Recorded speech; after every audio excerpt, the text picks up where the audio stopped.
The miniature rug was less than 2 inches long, rolled tighter than a cigarette, and hidden inside the hollow leg of a dollhouse dining table. Inside was the original partnership my daughter swore she had lost, and a note in my dead husband's handwriting that said, "Save yourself." That rug now lives in a glass case in my workshop, and my daughter spends every Saturday gluing tiny chairs in an apron that says "Small fraud, big consequences." This is the story of how I took a $3,000 gift card and turned it into a perjury conviction. My name is Sarah Morrow, I'm 52 years old, and I spent 3 decades as a registered dental hygienist.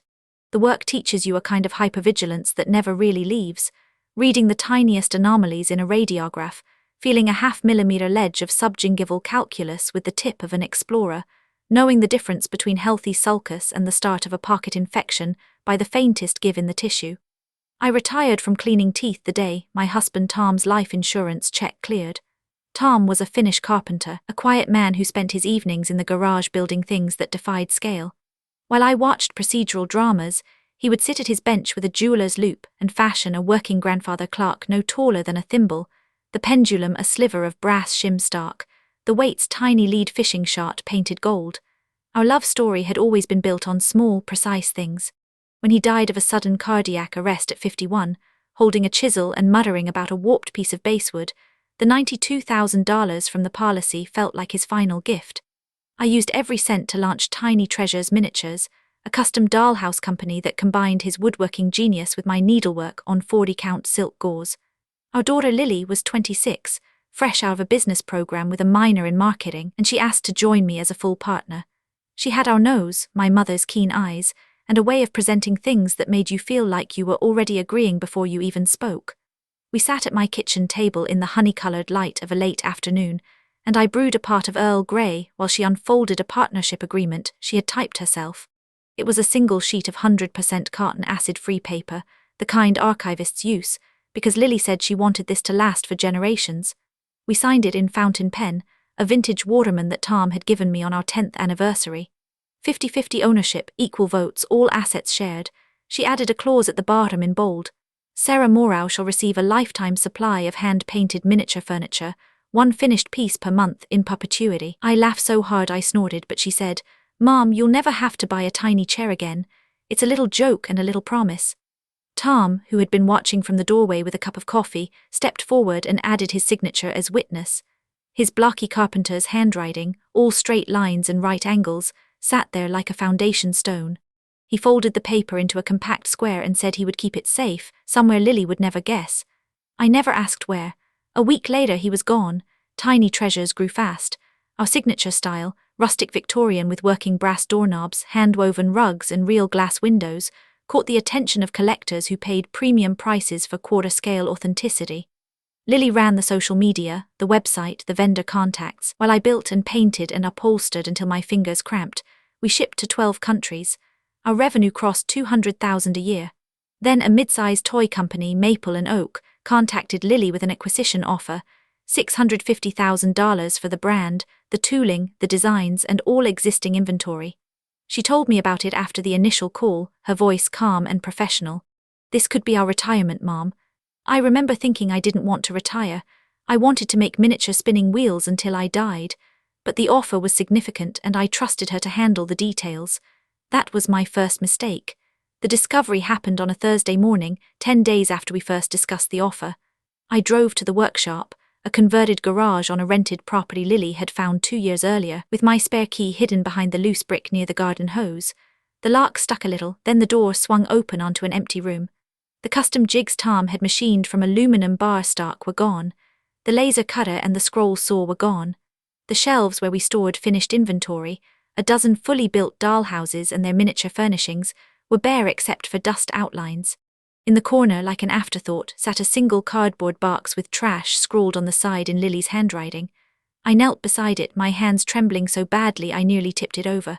The box was filled with broken things, a cracked chimney piece, a drawer pull with the ring snapped off, a dented copper kettle smaller than my thumbnail, and a mahogany dining table missing one leg. Something about the table caught my attention. It was one of Tom's pieces, a delicate oval table with cabriole legs he had turned on a miniature lathe that he built himself from a sewing machine motor. The hollow leg was meant to be screwed into a threaded brass insert in the table's underside. It was unscrewed, lying loose, and when I picked it up I heard a tiny rattle from inside, like a single grain of rice against wood. I shook it, and nothing came out. I peered inside with the penlight on my keychain and saw something coiled, the color of old parchment. Using a pair of tweezers from my purse, the same curved, serrated tip tweezers I used to place dollhouse shingles one at a time, I extracted a miniature Persian rug. It was one of my own pieces, 2 inches by 1.5, needlepoint on 80-count silk gauze, the pattern a field of burgundy with a navy border, sealed with beeswax so the fibers would lie flat. It was rolled as tight as a cigarette, and tied with a single strand of dark green embroidery floss. I cut the floss with my pocket knife and unrolled it on the dusty workbench. Inside was a folded square of the same carton paper the partnership was printed on. I flattened it, and there was Tom's blocky signature on the witness line, the original agreement intact. Below our signatures in his handwriting was a note.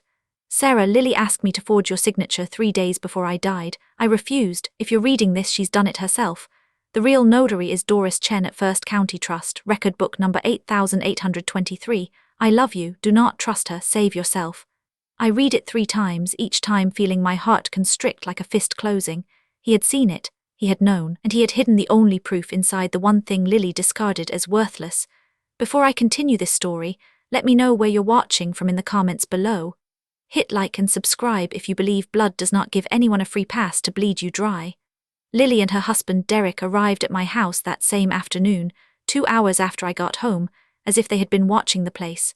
Derek Kessler, a financial planner with a certified financial planner designation and a wardrobe of vests he wore without jackets, was the kind of man who entered a room like he was stepping onto a yacht at a marina party. His hair was slicked back with a product that smelled aggressively of grapefruit, and his handshake was a little too firm, like he was testing for weakness. Lily wore a tailored blazer and held a leather portfolio. "Mom," she said, "you shouldn't be alone right now, not after everything. Come stay with us, we'll take care of you."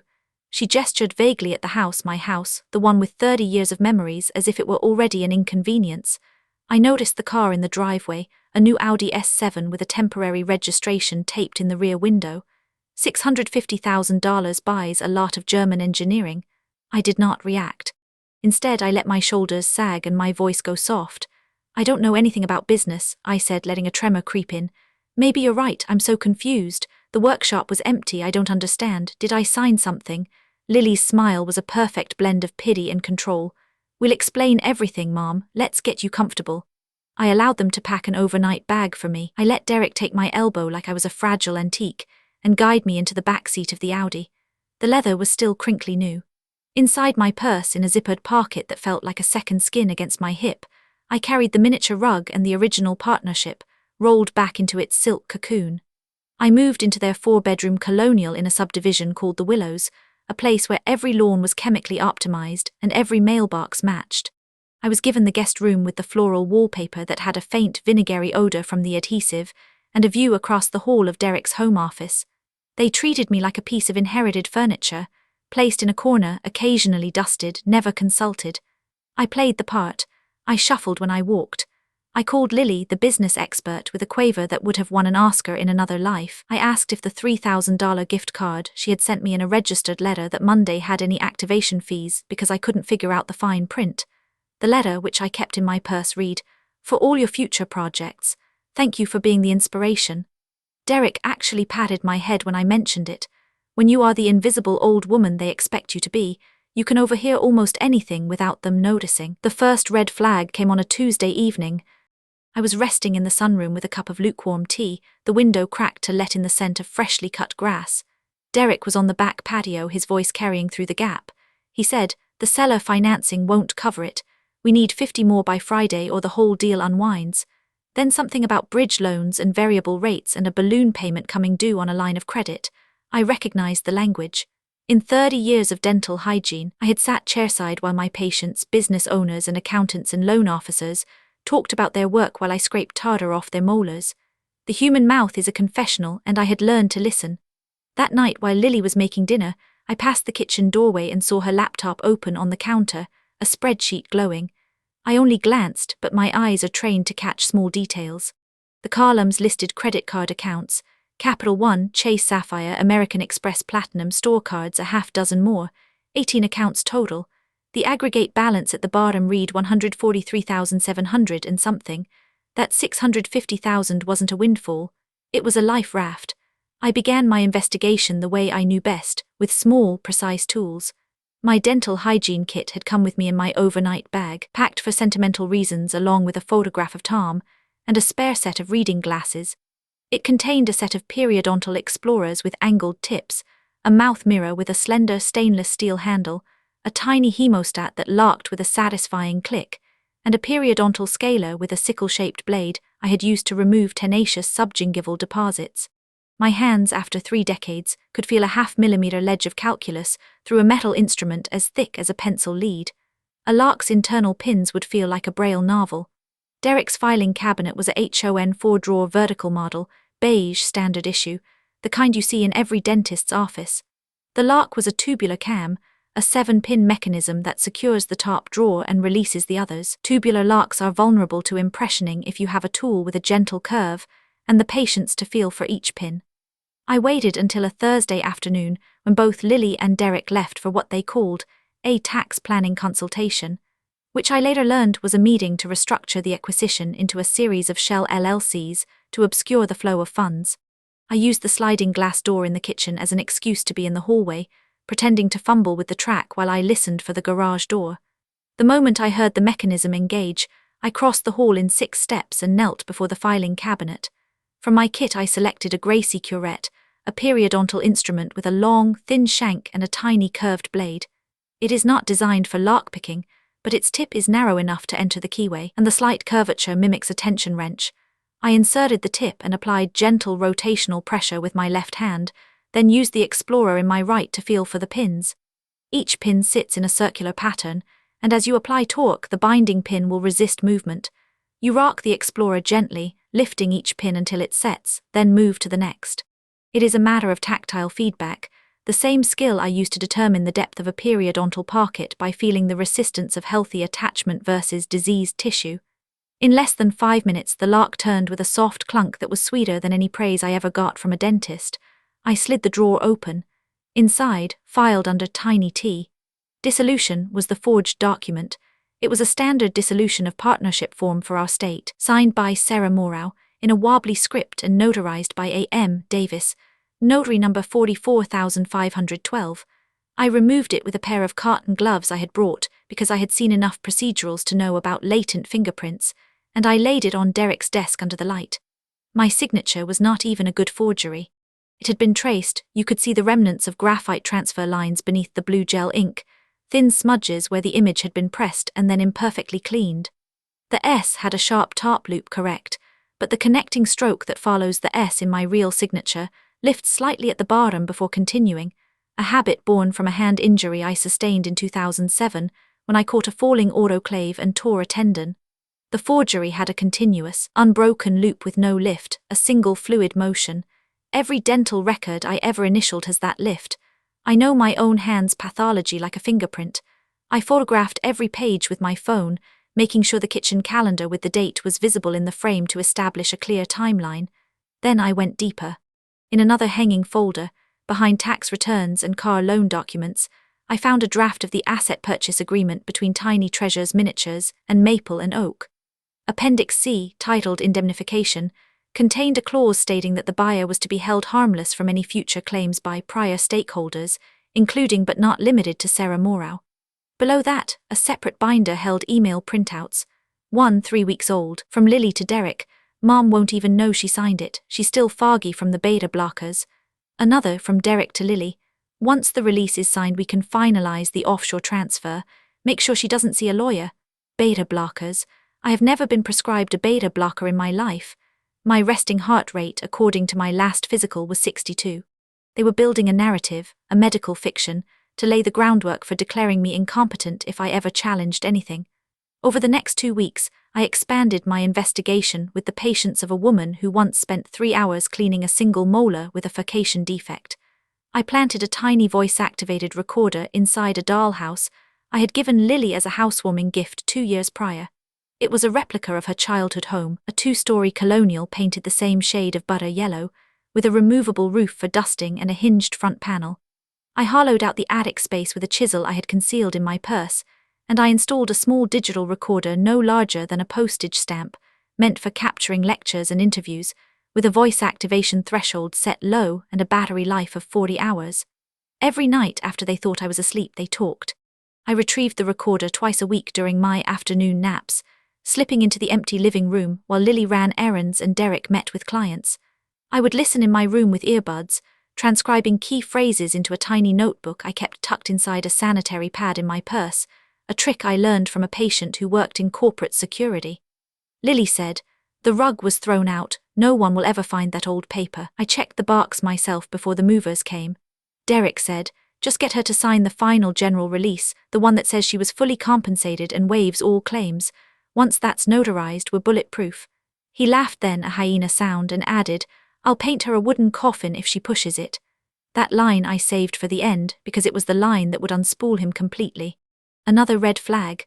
A frantic phone call Derek took in the garage, which I overheard because the laundry room shares a wall and the dryer vent carries sound like a tin can telephone.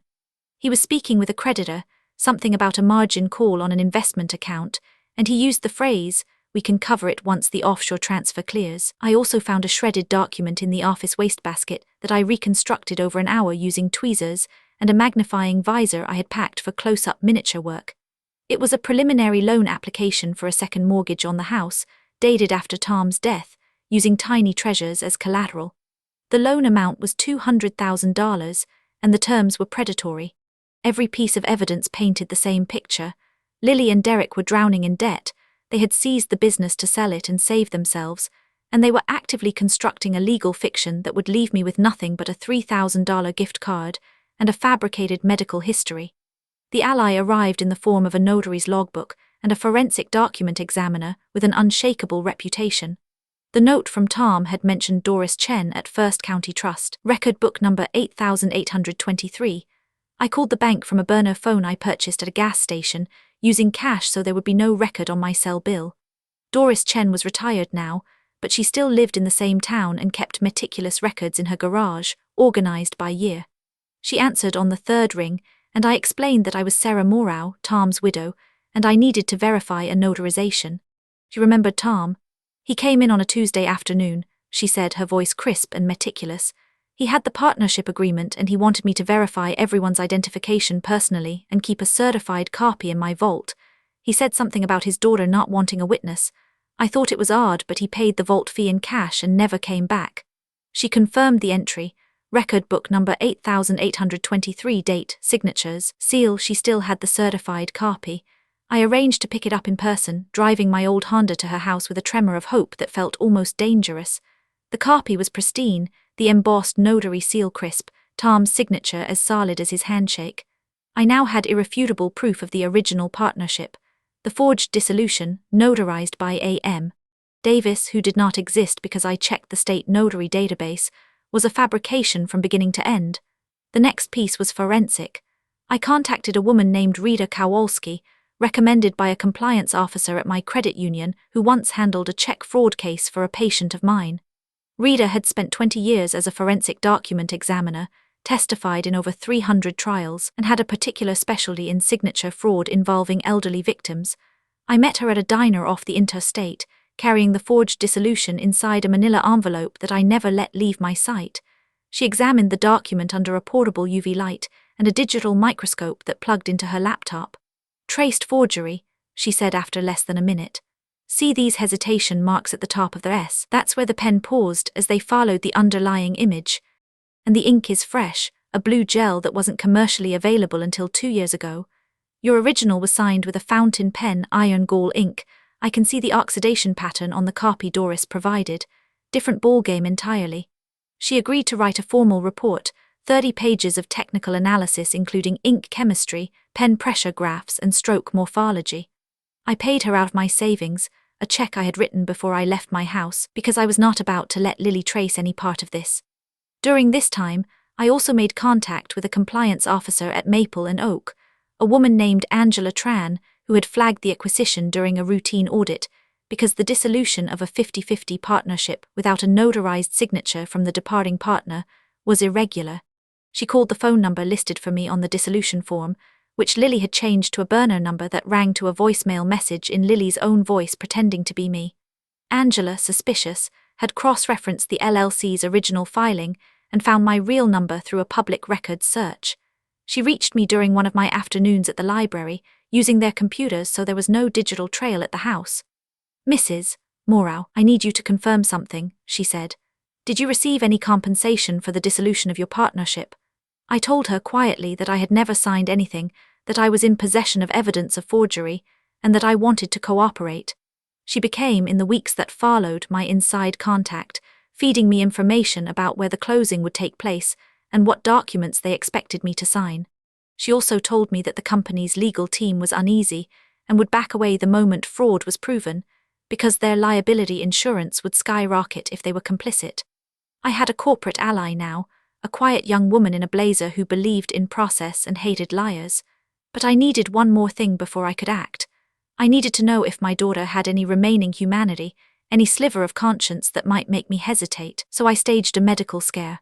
I had noticed that every Tuesday afternoon, both Lily and Derek were home because their work schedules were deliberately light that day, and the briefcase where they kept their critical business documents sat on the kitchen counter during lunch. I chose a Tuesday. At 11 in the morning, I ate a handful of salted peanuts, which I knew from years of mild gastritis would churn my stomach and make me pale and sweaty. I waited until I felt the familiar cramp, then I walked into the hallway that connects the kitchen to the home office. I made sure the hallway camera, which Derek had installed for security, was angled to capture the scene from a high corner, but my real recording device was my phone, already recording video in the lining of my purse, which I dropped as I fell. I let myself crumple, a controlled collapse against the wall, and I slid to the floor with a heavy thud. I clutched my chest with my right hand and extended my left hand, trembling toward the kitchen. "Lily," I said, my voice thin and strained. "Help, chest." I made my breathing ragged. I heard her chair scrape on the tile. She came around the corner, looked down at me. Her expression was not fear. It was a fleeting flicker of what I can only describe as annoyance. She stepped right over my outstretched hand, the hem of her slacks brushing my fingers, and grabbed the briefcase from the counter. She yelled, "Derek, get the car, not the ambulance, we're going to be late for the closing." She did not check my pulse. She did not call 911. She did not even say my name. Derek came out of the office, glanced at my prone body and said, "Is she breathing?" Lily said, "She breathes all the time, let's go." The garage door opened, the Audi started, the garage door closed. I lay on the cold tile floor for 10 full minutes, counting the seconds by the wall clock's soft tick, and then I got up. My heart was hard as a fossil. I retrieved my purse, stopped the recording, and watched the footage once. Crystal clear. The sound, her words, the step over my body. That was the point of no return. Any residual family loyalty evaporated like alcohol on a hot plate. The confrontation was scheduled like a dental procedure. Angela Tran had informed me that the final signing for the indemnification papers and my general release would take place at Maple and Oak's corporate office on a Friday at 10 in the morning. I had the county fraud investigator, a man named Detective Royce, and a state police detective, Detective Vasquez, waiting in the lobby of the building, both of them having reviewed my evidence file in advance, including the forensic report, the notary log, the recordings, and the original partnership. I wore a soft grey cardigan, my reading glasses on a chain, and I carried a large handbag that held the rolled miniature rug, the original partnership, a printed copy of Rita's report, and a USB drive with the audio and video recordings. Lily and Derek drove me there, both of them exuding an almost manic cheerfulness, as if the final hurdle were already behind them. The conference room was all glass walls and white leather chairs, a digital clock on the wall showing 10:47 a.m., a lawyer from Maple and Oak, a severe woman with a blunt haircut and a grey suit, introduced herself as Ms. Patel. She slid a document across the polished table. "Just sign here, Mrs. Morrow, and this will close the last loose end. It's a standard general release acknowledging receipt of $3,000 as complete satisfaction of all claims." I reached into my bag slowly, deliberately. Lily was smiling, the patient smile of a predator who thinks the prey is finally still. I pulled out not a pen but the silk rug. I set it on the table, the burgundy and navy pattern vivid under the fluorescent lights. Lily's smile twitched. I unrolled it with the care of a conservator opening a medieval manuscript, and I produced the original partnership agreement, folded and refolded by Tom's hands with his handwriting and Doris Chen's embossed seal. I set it beside the forged dissolution on the table, aligning them so the signatures were adjacent. I said, "You can't dissolve what was never yours to dissolve, and you can't forge your mother's heart." The room went silent. Ms. Patel blinked, reached for the original document, and her color drained as she saw the notary seal and Tom's note. I then placed my phone on the table and played the recording. First, the audio of Derek's line about the wooden coffin, his voice sneering through the tinny speaker.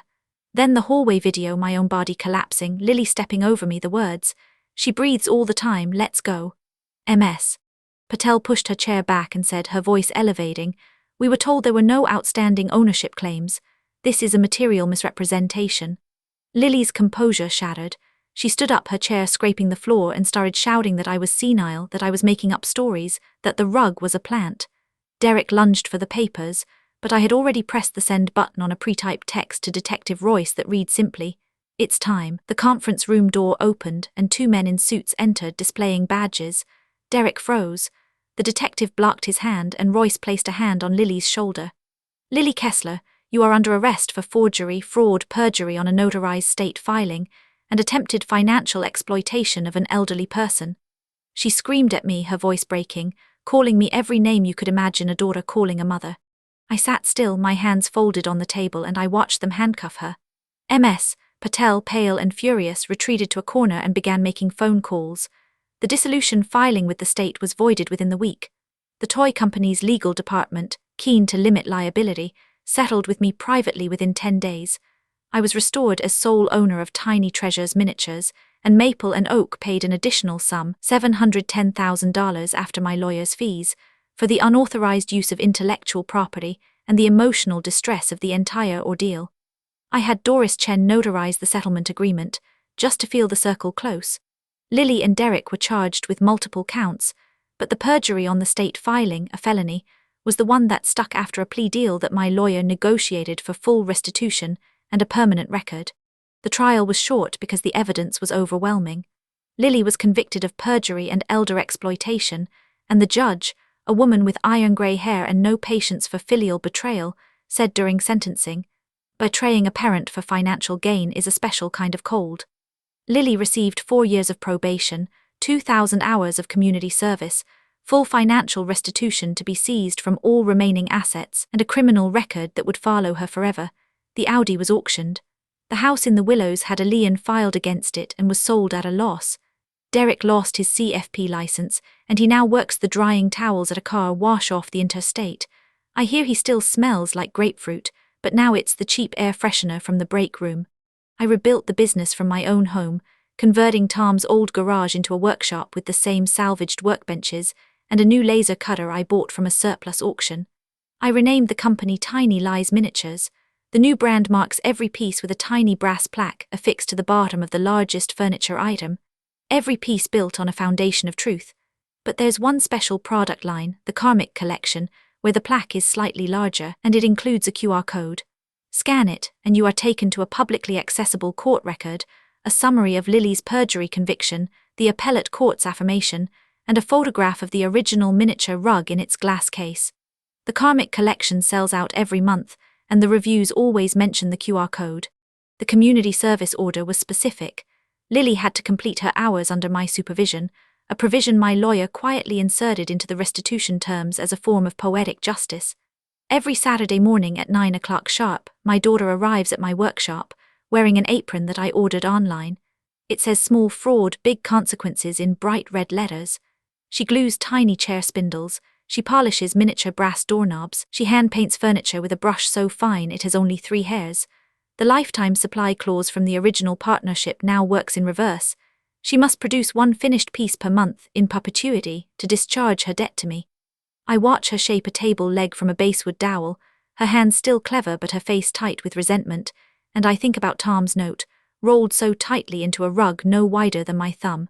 It was the smallest possible object, hidden in the hollow of a broken leg, and it held the entire truth. Sometimes the smallest things hold the biggest truths. Family should be held to the same standards as anyone else, and a mother's instincts, sharpened by loss and a lifetime of feeling the smallest things, are not something you can forge. Have you ever discovered a dark secret about someone you trusted completely? How did you handle it? Let me know in the comments if you believe in standing up for what's right even when it's painful. Hit that like button and subscribe. I'll be back with another story where a quiet person stopped being quiet.